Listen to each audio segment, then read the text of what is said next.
Assalamualaikum, selamat siang bos-bosku. Kembali lagi dari Biomebel ya bos, mereview produk tergrace-nya ini, yang produk yang sangat teramat istimewa. Kenapa dinamakan istimewa? Karena lemari ini lemari istimewa.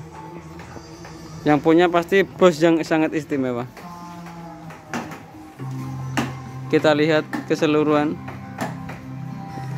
Kayunya ini bahannya kayu jati ya bos. Kayu jati full dan kaca. Kayu jati yang dibentuk sedemikian rupa dan dikasih balutan warna yang sedemikian rupa, jadi menjadikan lemari yang sangat elegan, yang sangat cantik dan menawan. Kita lihat dalamnya. Nah, seperti ini tampilannya dalam. Lemari ini untuk lemari hias ya bos.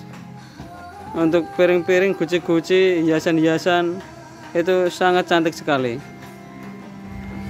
Jadi lemari ini kita kirim ke Lahat, Sumatera Selatan. Jadi untuk bos-bosku yang berada di jauh, yang masih khawatir, yang masih takut, di Biomebel ini melayani pengiriman ke berbagai wilayah di Indonesia bosku, termasuk Sumatera, Sulawesi, dan lain-lain.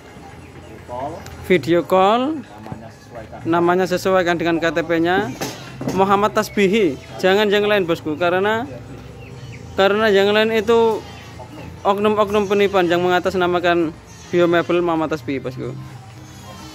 Oke, sekian dulu video kali ini. Untuk bos-bosku yang ingin tahu informasi lebih lanjut, langsung saja kunjungi di Biomebel atau langsung diklik WA-nya di Biomebel Muhammad Tasbihi, sama itu orangnya. Oke bosku, sekian dulu. Nantikan video selanjutnya. Dan terima kasih bosku ordernya. Assalamualaikum warahmatullahi wabarakatuh.